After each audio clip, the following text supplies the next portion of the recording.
My name is Dorothy Hargrove. I am 70 years old, and on the night of my birthday, I sat alone at a table I had reserved 2 weeks in advance, while my son sat 20 feet away at that same restaurant, at the table I had chosen, celebrating someone else's birthday, after looking me in the eye and lying straight to my face. I didn't cry. I didn't make a scene. I ordered sweet tea, I watched the river, and I made a decision that changed everything. This is that story. If you're listening from somewhere far away, drop your city in the comments so I can see how far this has traveled. And please, stay with me until the end. I have lived 70 years on this earth, and I can tell you with absolute certainty that the moments that break you open are never the ones you see coming. They don't announce themselves. They don't give you time to prepare. They arrive quietly, sometimes in the form of a phone call, sometimes in the form of a dinner reservation, and sometimes, if life is feeling particularly pointed, in the form of a 17-year-old girl's Instagram story on a Tuesday evening in September. But I'm getting ahead of myself. Let me start from the beginning. Because to understand what happened on my 70th birthday, you need to understand who I am, where I come from, and what I spent my whole life building, piece by careful piece. My name is Dorothy Hargrove. To the people who know me well. I was born in Savannah, Georgia in the early 1950s when this city was quieter, slower, and smelled like salt water and magnolia blossoms from May through October. I grew up 3 blocks from the water, the youngest of 4 children, in a house where money was tight, but dinner was always on the table, and nobody went to bed without saying goodnight. Savannah is the kind of city that gets under your skin and stays there.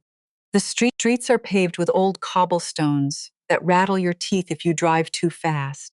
The oak trees have been standing longer than anyone alive can remember, their branches draped in Spanish moss that sways in the breeze like something out of a dream.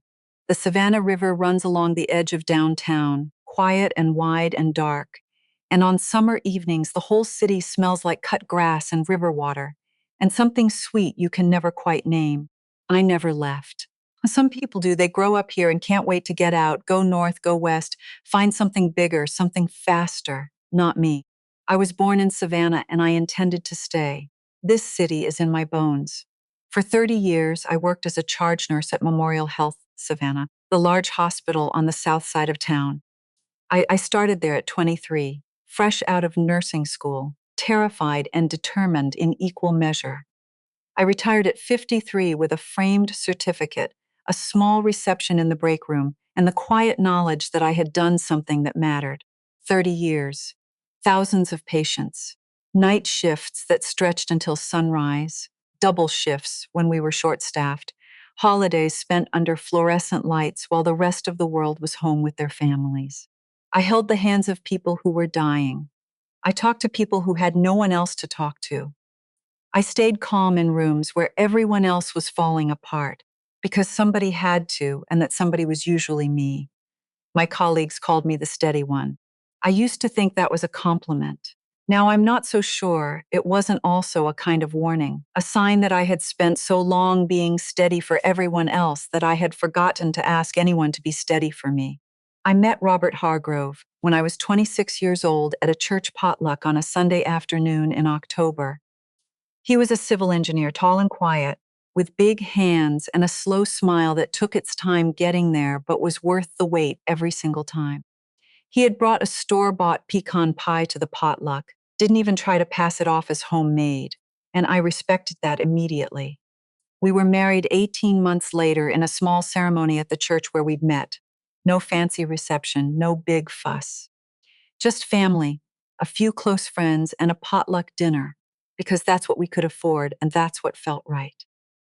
Robert and I bought the house on Jones Street the year after we married.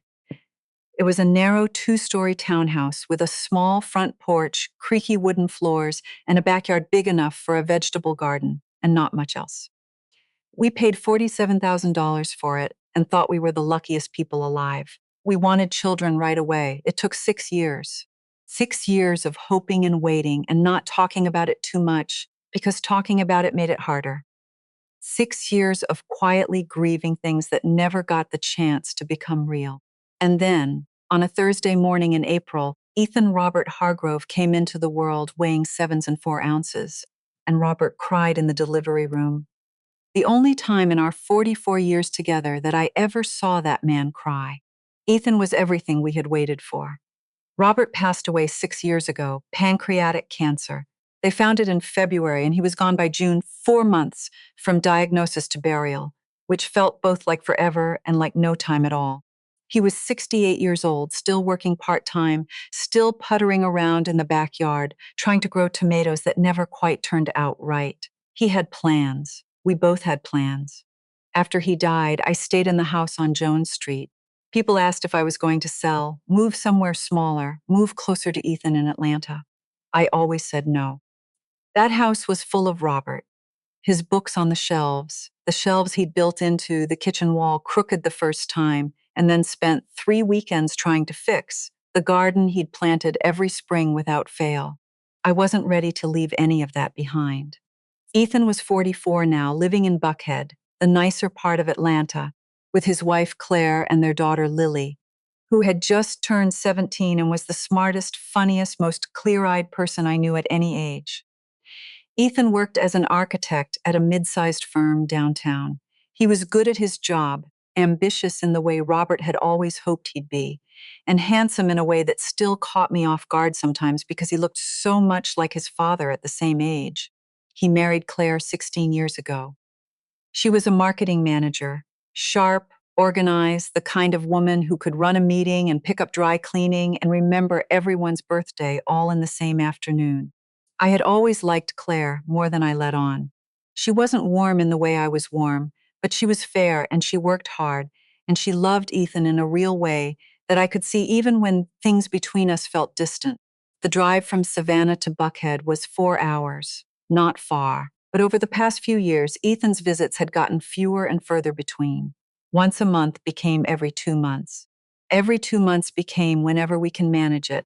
Phone calls got shorter. The excuses got more polished. I told myself it was normal. He was busy. They had their lives. I didn't want to be that mother, needy, always making people feel guilty. I had my friends here, my routines, my garden. I was fine. I kept telling myself I was fine right up until the night I realized I wasn't. Claire's mother, Sandra Whitfield, was a complicated woman, and I say that not meanly, but honestly, the way you might describe a patient whose chart you've studied for years without quite cracking. Sandra owned a chain of upscale day spas across Atlanta, dressed like she was always on her way somewhere that required an entrance, and had a particular way of looking at me when we were in the same room that made me feel like something she was evaluating for relevance and finding doubtful. She wasn't cruel. She never said anything outright rude, but there was a certain kind of dismissal had perfected over the years. The way she'd redirect a conversation, the way she'd talk about Claire's family in a way that made clear what she thought the boundaries of that word were. After 16 years, I had learned to let it go. I was good at letting things go, perhaps too good. 2 weeks before my birthday, I did something I almost never did. I made the first move. I called Ethan on a Wednesday evening, right after my walk along the riverfront. It was still warm out. September in Savannah is summer wearing a thin disguise, and I was feeling something I could only describe as a quiet determination. 70 years old was coming, and I didn't want to spend it the way I'd spent the last few birthdays. A phone call, a gift card, a promise to do something soon that never quite materialized. I had found the restaurant a few weeks earlier, circa 1875, a place on Whitaker Street that had been on my list for years. It was the kind of restaurant Robert and I used to say we'd go to for a really special occasion and never quite got around to. Fine dining, candlelit, right in the heart of the historic district. I had driven past it so many times and always slowed down a little when I did. Ethan, I said when he picked up, I want to do something a little different for my birthday this year. There's a restaurant here in Savannah, circa 1875. Your father and I always said we'd go there someday. I'd like to go on my birthday. Just the three of us. You, Claire, and me. And Lily, too, if she can make it. There was a pause. Not a long one, just a beat. That sounds really nice, Mom. Yeah, I'll be there. I'll make it work. He said it easily, the way you say things you mean, or the way you say things you intend to mean at the time. I didn't analyze it. I just said thank you, told him I'd send the details, and hung up feeling lighter than I had in months. I called the restaurant that same evening. Table for four, 7 p.m., September 14th. The woman on the phone was lovely, confirmed everything, and told me they'd note it was a special occasion. I printed out the confirmation email, folded it neatly, and stuck it to the refrigerator with a magnet shaped like a peach, a little souvenir from a farm stand Robert and I had visited years ago out in the country. Next to the confirmation, I put a small photo of the four of us from the last Christmas we'd all been together, 2 years back. Ethan and Claire squinting in the sun, Lily making a face at the camera, me laughing at something just outside the frame. I looked at that email on the fridge every morning for 2 weeks. It sounds small, I know. But when you live alone and your days are quiet and the biggest thing you have to look forward to is a dinner with your son, that little piece of paper means something. The morning of September 14th, I woke up at 6 o'clock, same as always. Habits don't care about birthdays. My body had been waking up at 6 for 40 years, nursing school, early shifts, the particular rhythm of a life built around being somewhere on time for other people. I didn't fight it. I got up, put the kettle on, and stood at the kitchen window in my robe, watching the light come up slowly over Jones Street. The oak trees were starting to turn, just barely, a few yellowed leaves, the first hints of autumn in the moss. The cobblestones were damp from overnight rain, and the whole street had that clean, quiet look it gets in the early morning before anyone's out yet. I felt good. Better than good, actually. I had my outfit already picked, a deep blue wrap dress I'd bought earlier in the summer and been saving for exactly this kind of occasion. I had my pearl earrings, the simple ones Robert gave me for our 25th anniversary. I had a hair appointment at 10. My phone buzzed at 7:15. A text from Beverly, my best friend of 40-some years, a retired school teacher who lived 12 minutes away and remained, to this day, the most direct person I had ever met. Happy birthday, Dot. 70 looks good on you and you know it. Call me after dinner. I want every detail. I smiled. Bev never changed. That was one of the great comforts of getting older. The people who had known you forever, who didn't need any context, who could say everything in 2 sentences. I texted back, thank you, we'll call tonight. Then I made my coffee, sat out on the front porch in the warm morning air, and let myself feel genuinely happy for a few quiet minutes. Ethan called at 11:43 a.m. I know the exact time because I was sitting at the kitchen table going through some old recipe cards, the handwritten ones from my mother, faded ink on yellowed index cards, and I just set down her sweet potato pie recipe when my phone lit up with his name. Hey, Mom, happy birthday. Thank you, sweetheart. Are you on your way down? A pause, not a long one, maybe 2 seconds. But I had spent 30 years in that hospital reading people.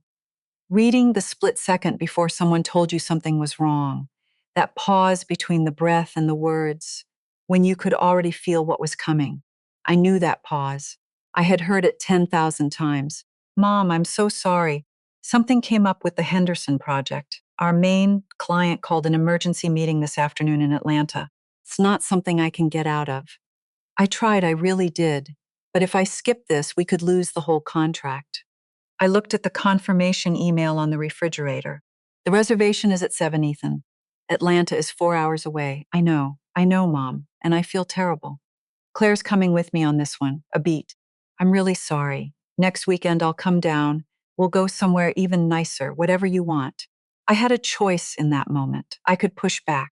I could say what I was actually thinking, that he had promised me 2 weeks ago, that he had let me make that reservation, that I had looked at that email every single morning.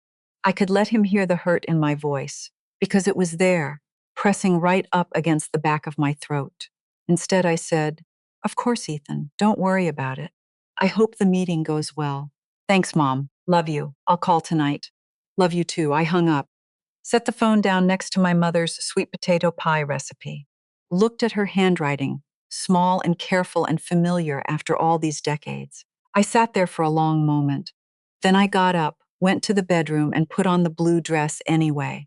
I was at my vanity putting in my pearl earrings, the September light soft through the lace curtains, when my phone buzzed with a notification. Not a call, not a text, Instagram, a small flag at the top of the screen. Lily Hargrove added to their story. Lily had installed Instagram on my phone about 6 months earlier, on a Sunday afternoon, when she'd gotten tired of showing me photos on her own screen. Grandma, just get the app, it's way easier. She'd set it up, followed a few accounts she thought I'd like, mostly dogs and gardening pages, and that was that. I had never posted a single thing. I mostly forgot it was there, but something made me tap it that evening. Some quiet instinct, the same one that used to make me look in on a patient one more time before the end of a shift, just to be sure. I tapped Lily's story. The image loaded, a restaurant table, candlelight, champagne glasses raised, a small birthday cake in the center with number candles, 4 and 5, 45. Claire, laughing, one hand over her mouth. Sandra Whitfield looking pleased and at ease. Ethan smiling broadly the way he smiled when he was genuinely happy about something. The caption, surprise birthday dinner for mom. Best night, love you, at Claire Hargrove, and in the corner the location tag. Circus 1875 Savannah, GA. I read it twice, then a third time, Savannah. Not Atlanta, not an emergency meeting, not a contract, not a client, not any of it. Savannah, my city, my restaurant, the table I had reserved, the evening I had planned. And they were there right now, 20 minutes away, using the reservation I had made for my birthday to celebrate someone else's. I set my phone down on the vanity very carefully, the way you set something down when your hands aren't entirely steady. I looked at myself in the mirror, 70-year-old woman in a blue dress and pearl earrings, silver hair, quiet eyes. I thought about 30 years of night shifts, about every room I had walked into and steadied, about Robert's hand in mine all those years, about 6 years of waiting for Ethan, and the way Robert had cried when he finally arrived. I picked my phone back up. I called a car, and I said to my reflection out loud in the quiet of my bedroom, "You're going." The drive to circa 1875 took 11 minutes. I know because I counted. Not on purpose, just the way your mind latches on to small, concrete things when the larger thing is too big to look at directly. 11 minutes in the back of a car that smelled like pine air freshener, watching Savannah slide past the windows in the early evening light. The historic district all lit up, the old buildings golden in the September dusk, tourists walking slowly along the sidewalks, the way people do when they're somewhere beautiful and they know it. I had my hands folded in my lap. I was not shaking. I want to be clear about that. I was not shaking. I was not crying. I was not rehearsing what I was going to say. I was simply sitting, breathing, and reminding myself of something I had learned a long time ago during a particularly difficult shift. You cannot control what has already happened. You can only control what you do next. The car pulled up to circa 1875 at 6:58 p.m., 2 minutes before my reservation. Circa 1875 was everything I had imagined, and I had imagined it quite a few times, driving past over the years, slowing down to look through the front windows at the candlelight inside. A restored Victorian building, dark green with white trim, window boxes with late summer flowers still holding on. A small brass sign beside the door, the kind of place that doesn't need to try hard because it has been exactly what it is for a very long time. The maitre d' was a man in 50s named James. I would learn his name a little later, with silver at his temples and the unhurried manner of someone who had seen everything and remained unruffled by most of it. Good evening. Do you have a reservation? Yes, Hargrove, table for 4, 7 o'clock. He checked his book, nodded. Right this way, Mrs. Hargrove. He led me through the front room. Low lighting, white tablecloths, the soft sound of a piano from somewhere in the back. I followed him past tables of couples and small groups. The clink of glasses, the murmur of conversation, the smell of something wonderful coming from the kitchen. And then he stopped. I almost walked into him. He had stopped because the table was occupied. 4 people, candlelight between them. A small birthday cake in the center, the number candles already blown out, the wax still warm. Champagne, the last echo of laughter still on their faces. Ethan, Claire, Sandra, and Lily, who had been, as I would understand later, in the restroom when she'd posted that story and had no idea I'd seen it. James turned to me. His face was professional and careful, but I saw something flicker behind it, a quick understanding of exactly what he was looking at. Ma'am, I'm so sorry. It appears there may have been a... It's all right, I said, and I meant it. Not in the way people it's all right when it isn't. In the specific practical way I had learned over decades of nursing. It's all right meaning, I see what's happening. I am not going to fall apart, and I need a moment to decide what comes next. Please seat me somewhere I can see the river, I said. James looked at me for 1 second longer than necessary. Then he nodded, turned, and led me to a small corner table near the far window. Quiet, a little removed, with a clear view of the Savannah River, dark and wide below the city lights. I sat down, smoothed my dress, set my purse on the chair beside me. Can I start you with something to drink? Sweet tea, please, no lemon. Of course. He left. I looked out at the river for a moment. Then, because I have never been someone who avoids the truth for long, I turned and looked at their table. Ethan was saying something that made Claire laugh. Sandra had her hand on Claire's arm, the gesture of a mother who was proud and comfortable, and exactly where she wanted to be.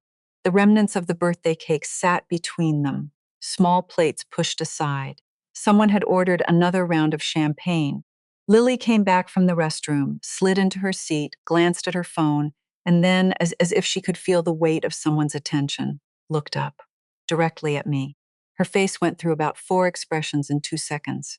Surprise, confusion, recognition, and then something that broke my heart, just a little, a dawning understanding, quick and young and awful, of what she was seeing. Grandma? She said it loud enough that the whole table heard.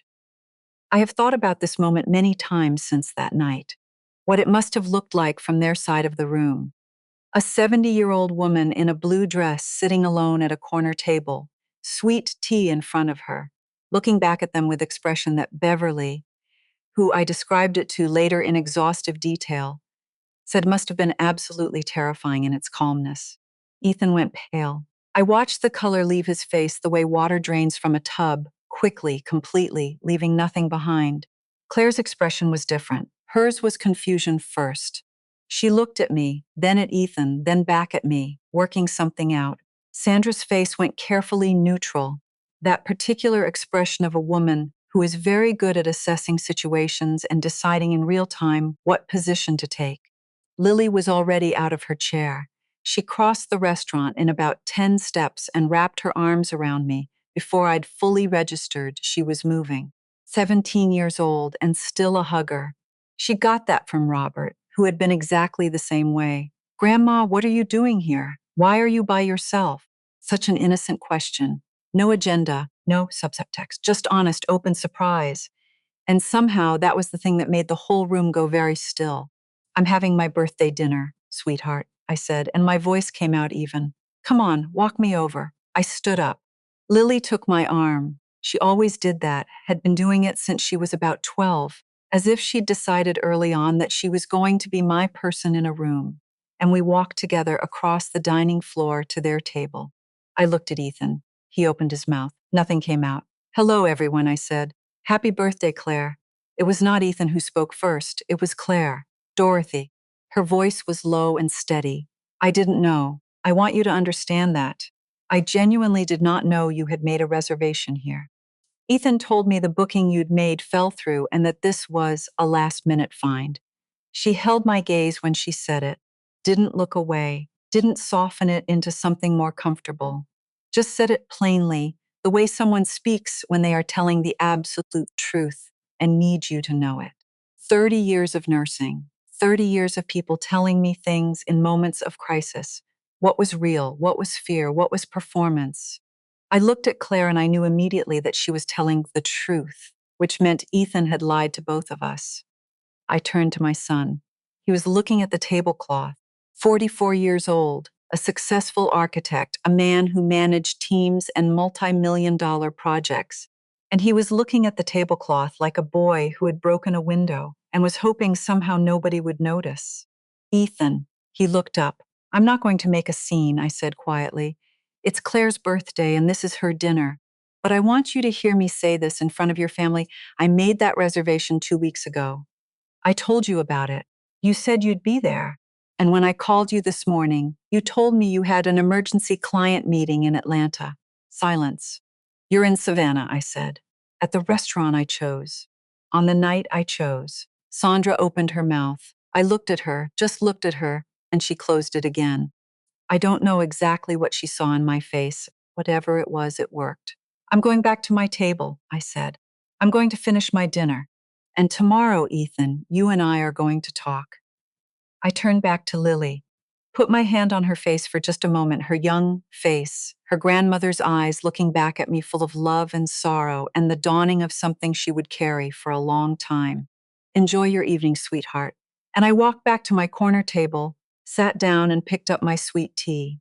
James appeared at my elbow within 2 minutes. Are you ready to order, Mrs. Hargrove? Yes, I'll have the shrimp and grits, please, and whatever your soup is, tonight. She crab soup. It's very good this evening. Perfect. He wrote it down, collected the menu, and paused. The reservation was made in your name. For your birthday, if I'm not mistaken. It was. He nodded once. Then tonight's dinner is on the house, Mrs. Hargrove, with our compliments. I looked up at him. He had the expression of a man who had been doing this work long enough to develop a very precise sense of what was fair. That's very kind of you, James, I said. Thank you. He dipped his head and moved away. I turned back to the window and the river and to let myself sit with what had just happened, the full weight of it. No more steadiness required for the moment. Just a 70-year-old woman and the truth of her evening. I was halfway through my she-crab soup when Lily appeared again. She slid into the chair across from me without asking, pure Lily always had been, and folded her hands on the table the way she did when she had something serious to say. She looked so grown up in the candlelight, 17 going on 40. Grandma, there's something you need to know about Dad. I set my spoon down. He's been going through it, like really going through it. The Henderson project, it's not just a client meeting. The project is in serious trouble. He went $800,000 over budget because his subcontractor bailed in the middle of the build. He's been trying to hold it together for months without telling anyone.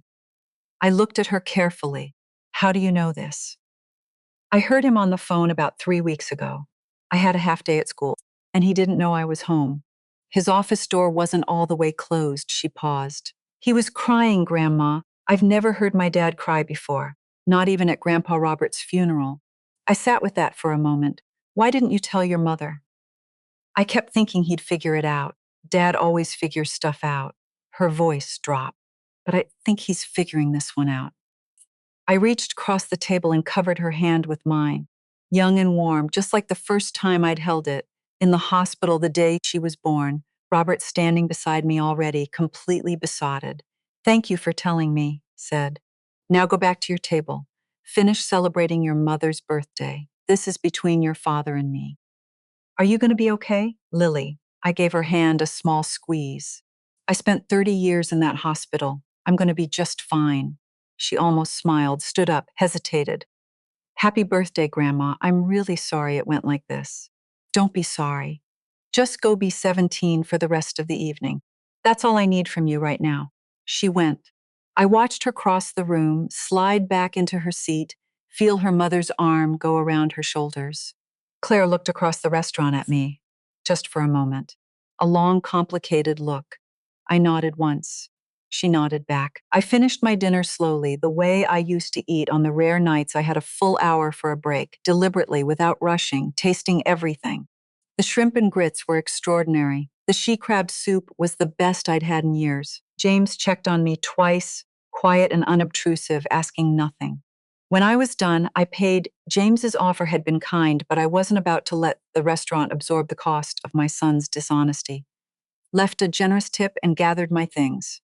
At the door, I turned back once and looked at their table. Ethan was watching me. He had been watching me, I suspected, for most of the evening. He looked like a man waiting for a verdict, suspended in the particular misery of knowing he'd done something wrong, and not yet knowing what the consequences would be. I held his gaze for a moment, then I walked out. The night air hit me on the sidewalk, warm still. but with that first hint of something cooler underneath, the particular smell of savanna in the turn between summer and fall. I stood there a moment with my hand on the door frame, getting my bearings. I didn't call a car right away, I walked. Down Whitaker Street, then left on Jones. Past my own building without stopping, following the familiar route along the riverfront. My heels were a mistake on the cobblestones. They always were, I always forgot, but I didn't want to stop. I needed to move, to let my thoughts settle. Here's what I knew. Walking along the river at 9 o'clock on my 70th birthday, Ethan had lied to me. Not carelessly, not impulsively, deliberately, with a cover story and a plan. He had chosen which birthday to prioritize and invented an excuse rather than simply telling me the truth. That was what hurt most. Not the choice itself. It was the lie.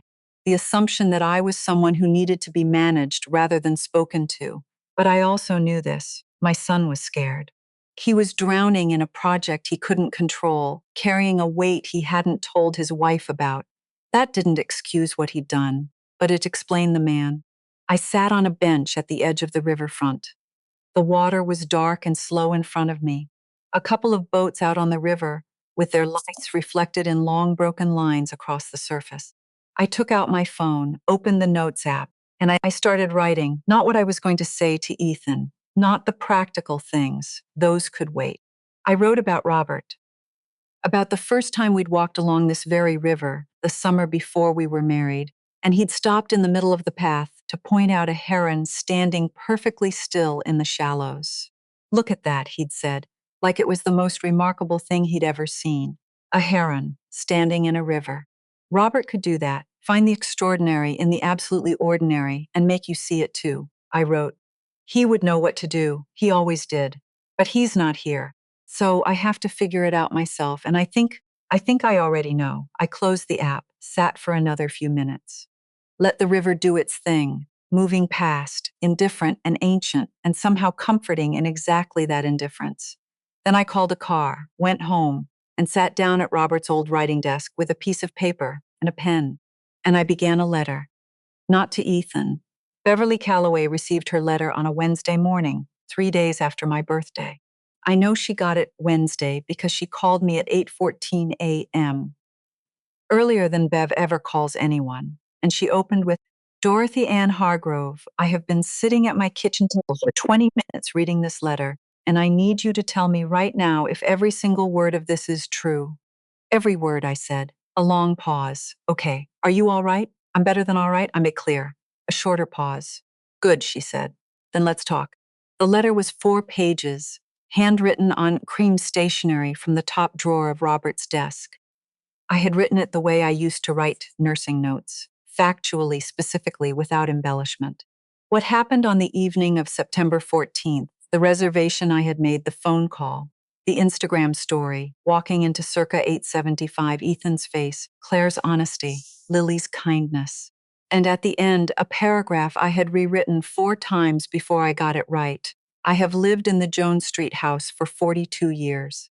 Robert and I raised Ethan there, buried a dog there, weathered 3 hurricanes there, and I made my peace with losing Robert there, one slow morning at a time. But I have come to understand that a house can become something you hide inside as much as something you live in. I have decided to sell. I will be moving to the landings at Skidaway Island, which I have visited twice and found to be exactly the kind of place where a woman with more life ahead of her than she's been giving herself credit for ought to be.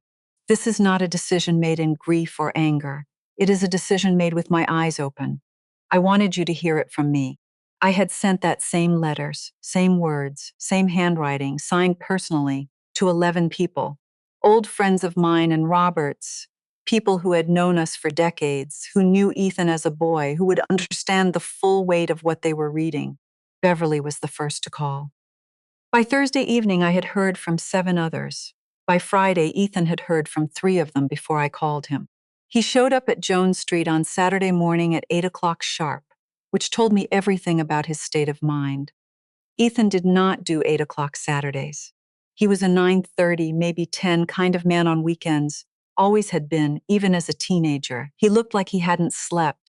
Jeans and a flannel shirt, practically pajamas for Ethan. He had a cardboard tray with 2 coffees from the place on Bull Street, which I took as a sign of either genuine contrition or the kind of strategic thinking that comes naturally to a man who has spent 20 years managing clients. Possibly both. I let him in. We sat at the kitchen table. I wrapped my hands around my coffee and waited. Tom Briley called me, he said, and Jan Kowalski. And Phil Hammond. I know. Mom. Ethan. I said it gently but firmly. Before you say anything else, I want to say something first. And I need you to let me finish. He closed his mouth, nodded. I know about the Henderson project, I said. I know you're $800,000 over budget. I know you've been carrying it alone for months. I know you're scared. The look on his face, the specific look of someone who has been working very hard to keep something contained and suddenly realizes the container has a hole in it. I recognized that look. I had seen it in hospital rooms more times than I could count. Lily told me, I said before he could ask. He exhaled slowly, looked at the table, then back at me. I didn't want you to worry, he said quietly. Ethan, I spent 30 years watching people make themselves sicker because they were too proud or too scared to ask for help. You are not going to do that to yourself. I waited until he met my eyes. But that is a separate conversation from what happened on my birthday. Both things need to be addressed, just not all at once. What do you want me to do? I want you to pay attention for the next 3 weeks. That's all. He didn't understand what I meant. That was fine. He would. 8 days after my birthday, Claire drove down from Atlanta alone. No Ethan, no Lily, just Claire in her gray SUV pulling up to Jones Street on a Thursday afternoon without calling ahead. I saw her from the upstairs window where I'd been going through a box of old photographs, and I watched her sit in the car for a full 2 minutes before she got out.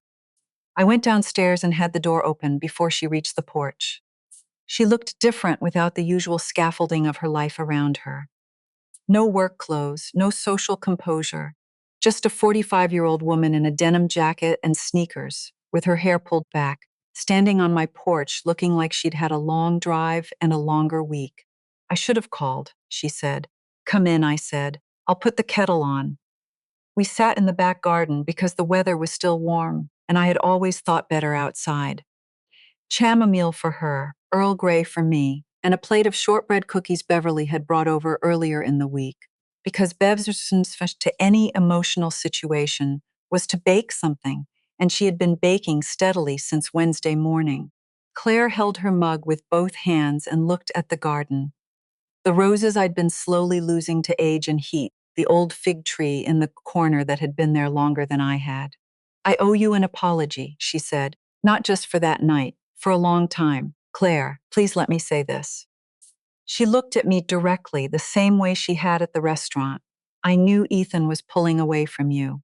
I could see it happening, year by year, and I told myself it wasn't my place, that it was between the two of you. A pause, but that's not right. You've always been fair with me, Dorothy, even when I wasn't easy, and I should have said something a long time ago. I looked at this woman, 16 years of careful, cordial distance between us, telling me the truth in the most undefended way I had ever heard from her. Tell me about the Henderson project, I said. What do you know? She blinked. You already know? Lily told me, but I want to hear it from you. Claire set her mug down, and then she told me everything. The project had started well. A large mixed-use development on the outskirts of Atlanta, Ethan's biggest commission yet. 8 months in, the primary subcontractor had gone bankrupt mid-construction, leaving behind incomplete work and a $1 million mess that Ethan's firm was legally exposed for. Insurance had covered some of it. Not enough.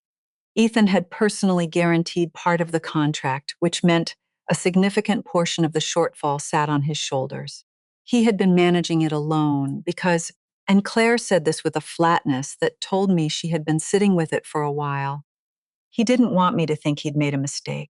She said it without anger. Just with the quiet exhaustion of a woman who had been maintaining normalcy in a house where her husband was quietly drowning, and who was now finally allowed to say so out loud. He should have told you, I said. Yes. He should have told me too. Yes. A pause. Dorothy, I know I can't undo what happened on your birthday, but I want you to know the dinner was my idea. I suggested circa 1875. I had no idea you'd made a reservation there. When Ethan told me the original plan fell through, she stopped. I should have asked more questions. You're not responsible for your husband's choices, I said. No, but I'm responsible for mine. We sat with that for a moment. In the fig tree, a mockingbird started up. That particular savannah sound, a bird that knows 100 songs and will work through all of them if you give it time. There's someone I'd like Ethan to meet, I said. An old colleague of mine. She may not be able to fix the Henderson situation, but she can help him see it differently. Would he be willing? Claire studied me. What are you planning, Dorothy? Nothing dramatic, I said. Just a conversation. I've found in 70 years that most crises look completely different once you've had the right one. She was quiet a moment. I'll get him there, she said. Whatever you need.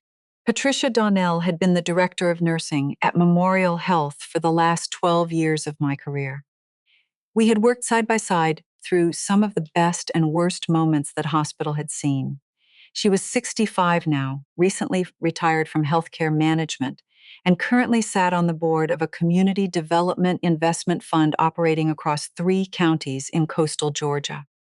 She was also one of the sharpest people I had ever known in any room. I called on a Tuesday evening, 9 days after my birthday. Pat, it's Dot. Dot Hargrove. It's been months. How are you? How was the big birthday? Interesting. I'll tell you everything over dinner sometime. But right now I need a favor. Name it. My son is an architect with a project in serious financial trouble. Subcontractor failure, personal exposure, the whole thing. He's been trying to manage it alone, and it's affecting his judgment, not just professionally. I paused. I don't need you to fix it. I need you to sit across from him and help him see that he's solving the wrong problem. A brief silence. How soon? End of this week if possible.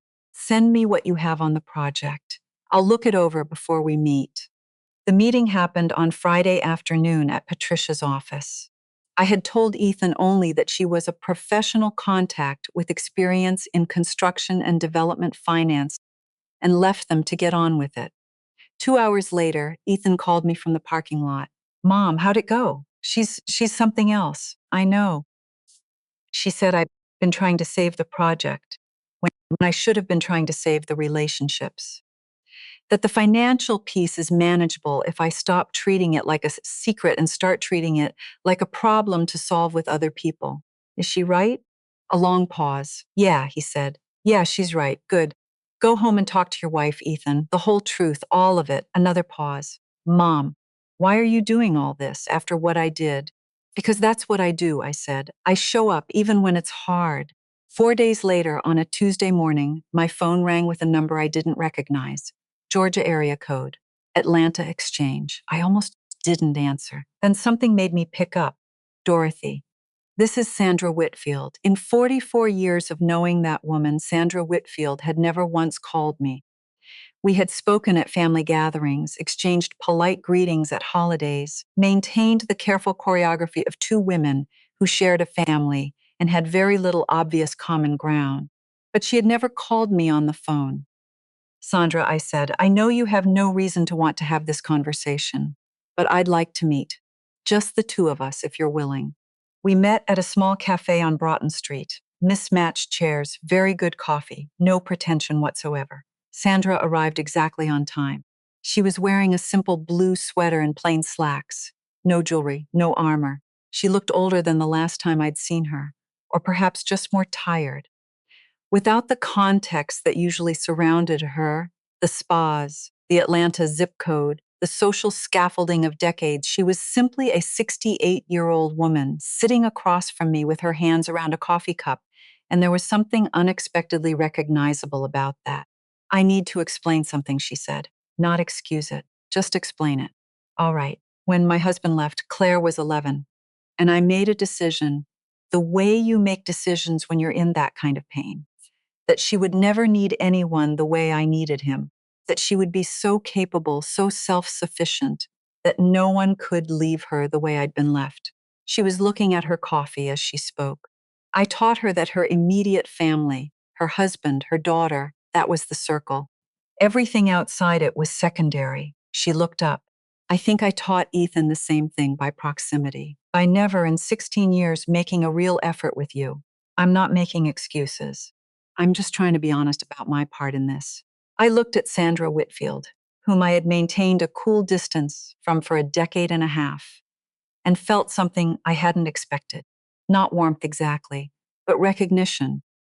The particular recognition of one woman seeing another woman's wound and understanding precisely how she got it. You're not apologizing for Ethan, I said. He's responsible for his own choices. No, I'm apologizing for my own. We were quiet a moment. Outside on Broughton Street, the usual mid-morning foot traffic moved past. A woman walking a dog, a couple with a stroller, pigeons doing what pigeons do. She looked at me for a long moment, as if deciding how honest to be. Then something in her expression shifted, not quite a smile, but close. Can I ask you something, Sandra? Something real. She nodded slowly. Tell me something about yourself that I don't actually know. Not the spas, not the Atlanta thing. Something real. She looked at me, surprised. Then, I hate running spas. I've hated it for years. I only started because I needed income after the divorce and I was good at it. What I actually love is gardening. I have a greenhouse in my backyard that almost nobody knows about. I looked at her. I have a fig tree that's been failing for 3 years, and I cannot figure out what I'm doing wrong. Something in her face genuinely lightened. Oh, I know exactly why that happens. It wasn't a friendship. It was a beginning. But sometimes that's what you're working with, and you take it. I called George Whitmore the following Monday. George was 72 and had been our family lawyer for 30 years, lean, slow-spoken, originally from Valdosta, a man who had drawn up Robert's will and attended my retirement party because he said he considered himself part of the family whether we liked it or not. His office smelled like old books and the kind of order that belongs to a man who has spent decades making sure other people's lives are properly arranged.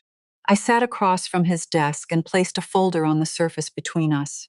I want to update my estate plan, I said, not to punish anyone, to take care of everyone, including myself.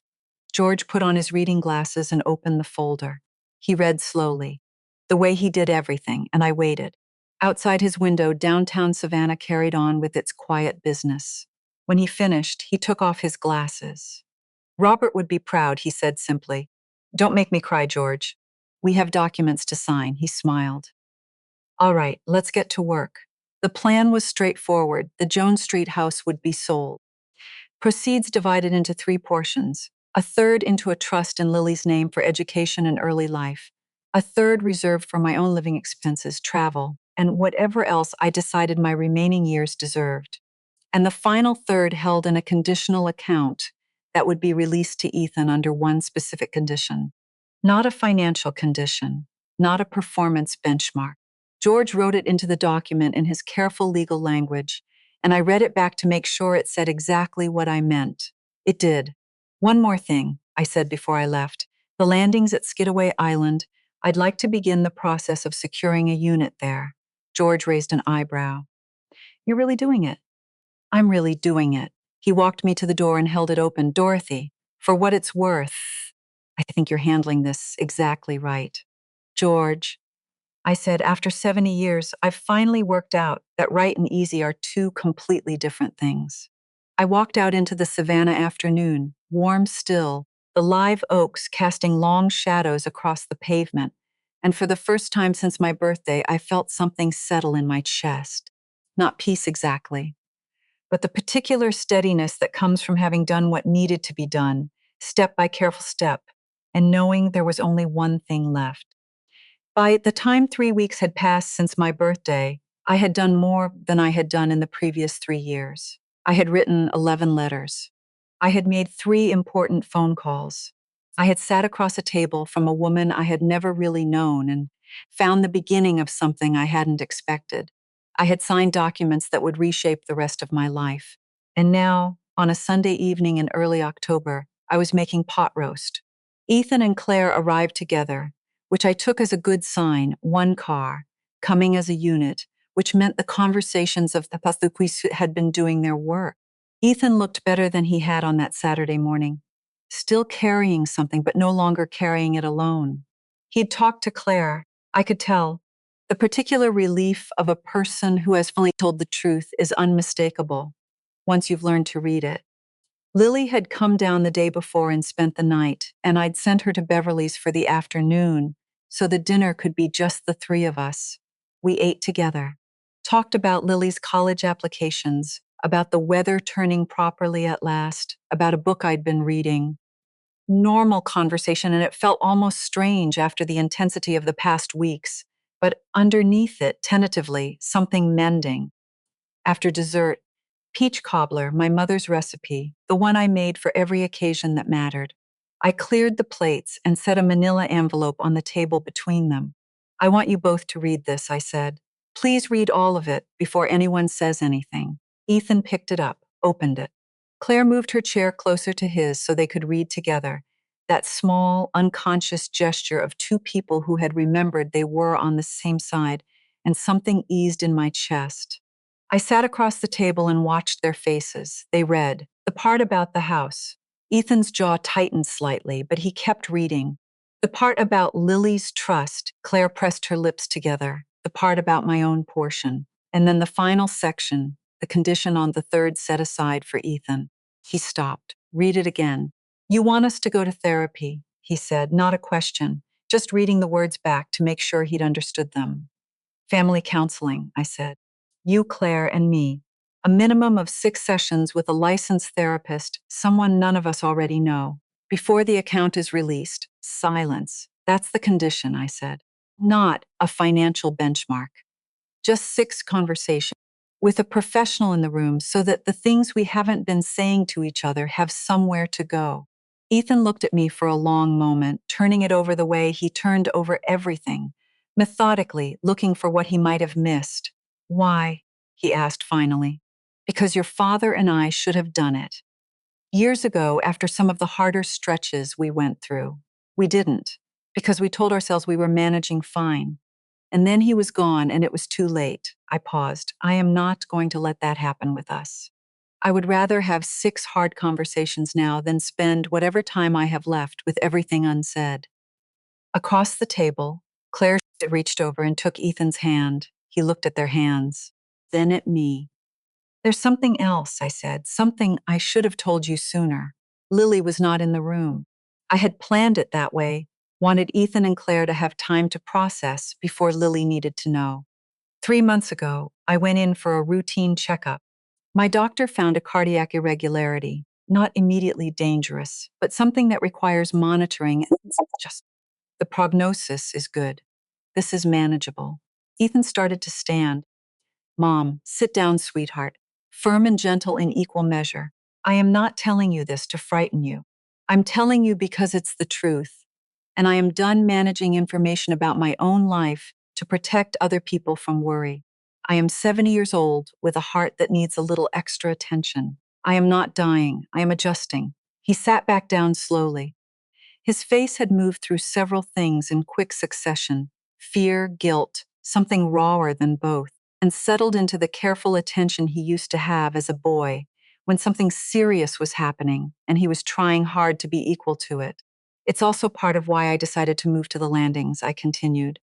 It's not assisted living, it's a community, with resources available if I need them and independence if I don't. It made sense medically and personally. I want to be somewhere that fits the next chapter, not somewhere I'm staying out of habit. Why didn't you tell us when you found out? Ethan asked. His voice was controlled, but just barely. Because at the time, I needed to figure out what our relationship was going to look like going forward. I didn't want you here out of obligation or fear. I looked at him steadily. I want you here because you want to be. A long silence. Then, I do want to be here, Mom. His voice was quieter now, the voice underneath the voice, the one he didn't use often. I've just been so far inside my own mess that I lost track of everything else. I lost track of you. I know, I said. That's what the 6 sessions are for. Something shifted in his face. The calculations, the management, the careful composure, all of it dropped away for just a moment, and I saw him, my son. The boy Robert had cried over in the delivery room. Okay, he said, we'll do it. 6 weeks after my birthday, on a cool Saturday morning in late October, With the oak trees finally turning gold in earnest and a light wind off the river, Ethan arrived at Jones Street at 8 o'clock with coffee and work clothes. Beverly was already there, in her oldest gardening trousers and a sweatshirt she had owned since approximately 1987 and refused to retire. Lily had driven down the night before, and Claire arrived at 10 with lunch from the deli on Drayton Street. We worked all morning. The four of us, sometimes five, moving through 52 years of a life, one box at a time. It was not as sad as I had expected. There were moments. Finding Robert's old rain jacket in the hall closet, still hanging there, smelling improbably of him after 6 years, when I had to stop and breathe. Beverly held my hand through that one, then without a word, which is the very best thing a friend can do.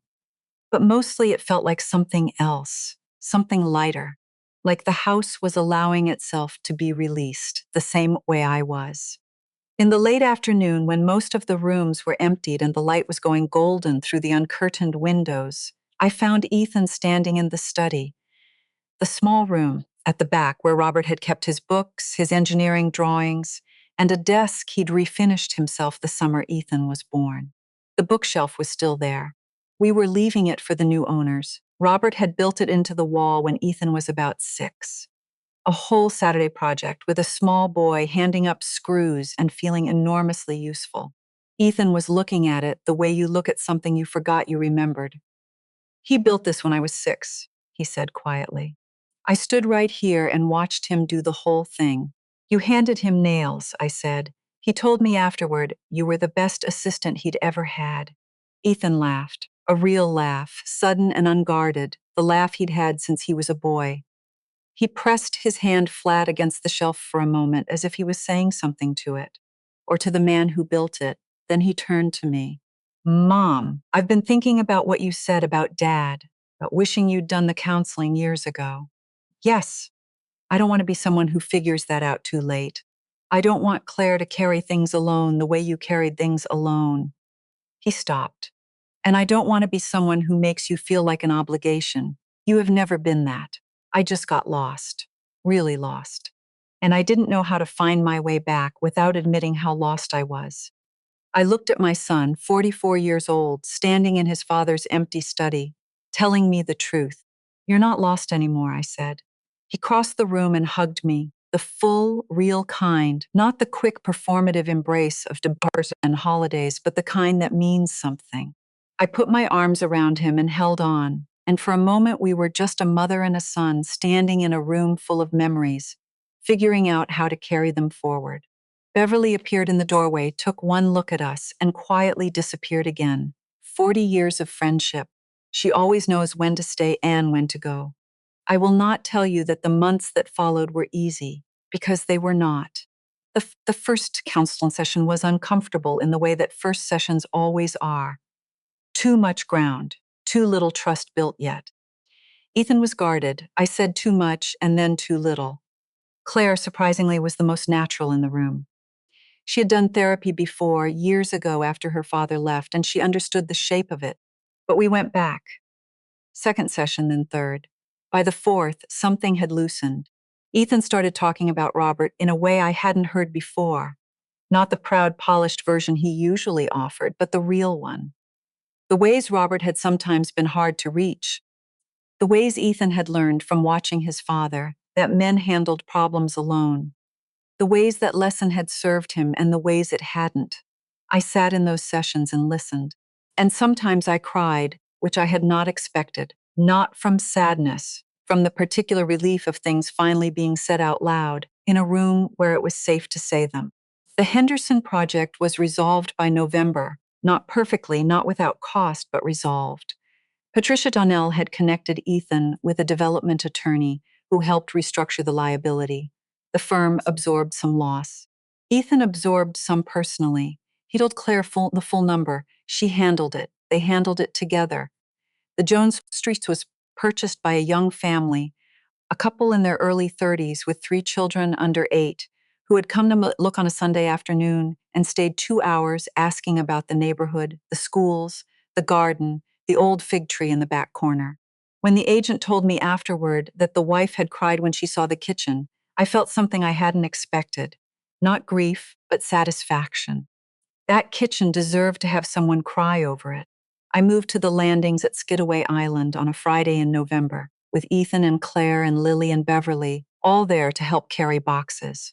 My unit had a screened porch facing a small pond, and on the first evening, sitting there in the early dark with a glass of sweet tea and the sound of frogs starting up in the reeds, I felt something I can only describe as rightness. The particular feeling of being exactly where you're supposed to be. Sandra Whitfield sent a housewarming plant, a rosemary topiary, trimmed neatly with a small card that said only, "For your new garden." I sent a thank you note. It was a small thing, it was enough. Ethan calls every week now, not because anyone asked him to, because he wants to. I can hear the difference. I am telling you this story not because I want you to think I was right about everything. I was not. There are things I would do differently, conversations I could have started sooner, walls I could have come down from earlier. Being the steady one is useful until it becomes the only thing you are, and then it becomes a cage. What I know at 70 is this. The people who love you are not mind readers. They will not always know what you need unless you tell them. And telling them clearly, honestly, without apology is not a demand. It is an act of respect for them and for yourself.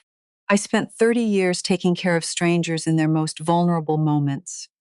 And somewhere along the way, I forgot that I was allowed to be vulnerable too, that asking to be seen is not weakness, that expecting honesty from the people you love is not too much.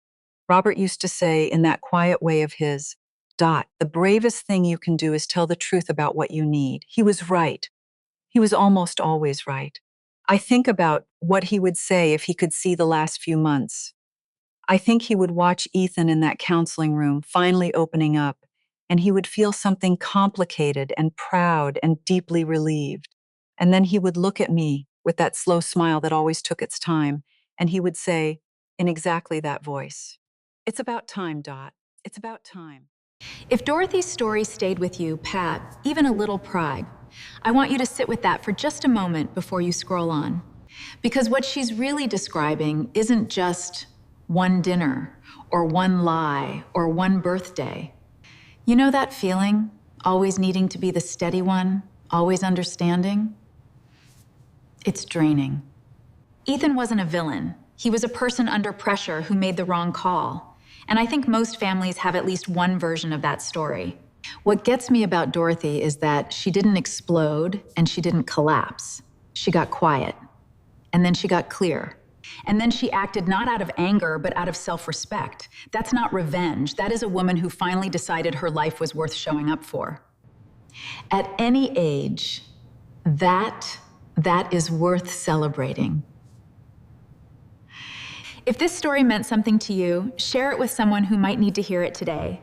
And if you have your own version, I would genuinely love to read it.